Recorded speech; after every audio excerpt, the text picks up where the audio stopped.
नमस्कार साथियों, स्वागत है आपका अपने पसंदीदा यूट्यूब चैनल बीरू एकेडमी पर। डियर बात करेंगे शिक्षा एवं रोजगार से जुड़ी हुई महत्वपूर्ण अपडेटों पर।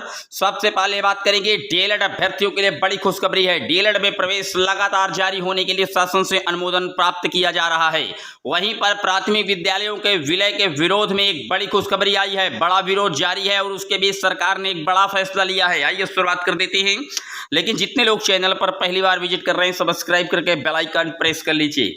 डियर आपकी स्क्रीन पर आप देख सकते हैं डीएलएड में प्रवेश के लिए प्रस्ताव तैयार, शासन को भेजा जाएगा। प्राथमिक शिक्षक भर्ती के लिए आवश्यक अर्थात डिप्लोमा इन एलिमेंट्री एजुकेशन से डीएलएड में प्रवेश प्रक्रिया आरंभ करने के लिए परीक्षा नियामक प्राधिकारी ने प्रस्ताव तैयार कर लिया है। वहीं पर इसे शासन से मंजूरी के लिए भेजा जाएगा। मंजूरी मिलने पर जुलाई के अंतिम सप्ताह में कार्यक्रम जारी कर छात्र छात्राओं से ऑनलाइन आवेदन लिए जाएंगे। डीएलएड के कुल लगभग 2.5 लाख के सापेक्ष सीटों के लिए प्रवेश प्रक्रिया कॉलेज आवंटन के साथ काउंसलिंग के माध्यम से पूरी कराई जाएगी। डियर आप देख सकते हैं लगातार डीएलएड और बीएड जैसे कोर्स सरकार संचालन करवा रही है, लेकिन प्राथमिक स्तर के नाम पर शिक्षक भर्ती के नाम पर किस तरीके से लगातार कई साल से अभ्यर्थी वेट कर रहे हैं, कोई भर्ती नहीं आई। और वहीं पर नई प्राथमिक विद्यालयों का विलयीकरण करके मर्जर कर करके 3-4 विद्यालयों को मर्जर करके एक विद्यालय में एक्सेप्ट किया जा रहा है। आखिरकार आप इस तरीके के कोर्सों को क्यों संचालन करवाते हैं डीएलएड बीएड को, जब आपको शिक्षक भर्ती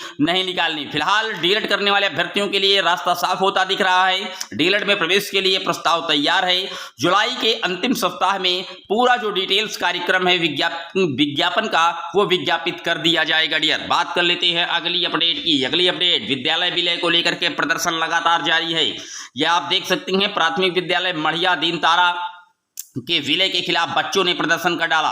बच्चों के अभिभावकों का कहना है कि नियमों के विपरीत पेयरिंग के नाम पर 2.5 से 3 किलोमीटर दूर पढ़ने जाने को मजबूर होना पड़ेगा। जनपद में 40 से कम छात्र संख्या वाले विद्यालयों को विलय करने की तैयारी शुरू कर दी गई है। इसे लेकर के मढ़िया प्राथमिक विद्यालय में पढ़ने वाले बच्चों और अभिभावकों ने कहीं ना कहीं विरोध कर दिया है। विद्यालयों को मर्ज करने का आदेश रद्द करने की मांग की जा रही है। अनुसूचित जाति और जनजाति महासंघ के कार्यकर्ताओं के द्वारा कहीं ना कहीं ज्ञापन दिया गया है, जो नायब तहसील हैं और बेसिक शिक्षा परिषद के कम संख्या वाले परिसरी विद्यालयों को जो मर्ज किया जा रहा है, वहां पर ग्रामीणों ने खुल करके इसका विरोध किया है और कहीं ना कहीं अपने विलयकरण का जो आदेश सरकार का उसको वापस लेने की मांग की है। इसी बीच सरकार ने एक बड़ी जो है बयानबाजी दी है। आप देख सकते हैं उन्होंने कहा है कि बंद नहीं होंगे कम नामांकन वाले स्कूल। उन्होंने साफ तौर पर सरकार घेरती नजर आ रही है और उन्होंने अब एक नया फार्मूला स्पष्ट रूप से लिखा है। आप देख सकते हैं कि किसी भी कीमत पर हम स्कूल को बंद नहीं करेंगे। इन्होंने कहा है कि बेसिक शिक्षा विभाग ने इस शैक्षणिक सत्र में उन विद्यालयों का विलय करने की प्रक्रिया तेज कर दी है जिनमें नामांकन बेहद कम है, खास तौर से जहां कुल छात्र संख्या 50 से कम है। ऐसे स्कूलों को पास के किसी बेहतर स्कूल में जोड़ा जा रहा है, लेकिन कम छात्र संख्या वाले स्कूलों से छात्रों का समायोजन होने पर ऐसे स्कूल बंद नहीं होंगे, बल्कि उनमें बाल वाटिकाएं बनाई जाएंगी। आप देख सकते हैं सरकार ने स्पष्ट किया है। जब घिरती नजर आ रही है सरकार, तो उन्होंने कहा है कि हम ऐसे स्कूलों को बंद नहीं करेंगे, बल्कि वहां पर बाल वाटिकाएं बनाएंगे। बेसिक शिक्षा विभाग इसके लिए एजुकेटर काउंसिल यानी काउंसलर ईसीसी की नियुक्ति करेगा। इन बाल वाटिकाओं में 3 साल से 6 साल तक के बच्चों को अक्षर व भाषा का ज्ञान कराया जाएगा। परिषदीय स्कूलों की संख्या 1266 है, जिसमें 786 प्राथमिक और 185 उच्च प्राथमिक व 295 कंपोजिट हैं। अमरोहा की बात की जा रही है और अभी आपने कल देखा था कि ईसीसी जो ये एजुकेटर काउंसिल की भर्ती है, ये लगभग 8800 पदों पर होनी है। आप जानते हैं 8800 प्राथमिक विद्यालयों में लगातार हर एक जो बाल वाटिकाएं हैं वहां पर एक काउंसलर रखा जाएगा। इसके लिए विज्ञापन भी बाकायदा कल जारी कर दिया गया है।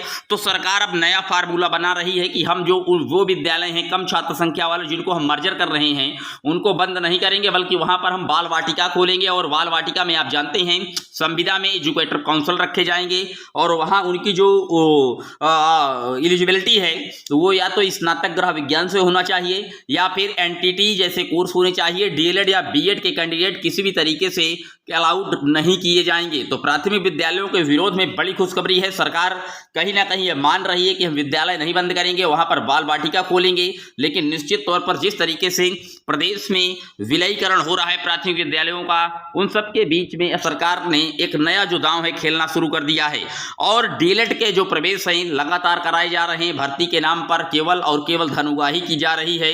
इतने बड़े शिक्षण संस्थानों का संचालन सरकार करवा रही है। डीएलएड जैसे कोर्स करवा करके बेरोजगारों की बड़ी फौज सरकार तैयार करा पा रही है।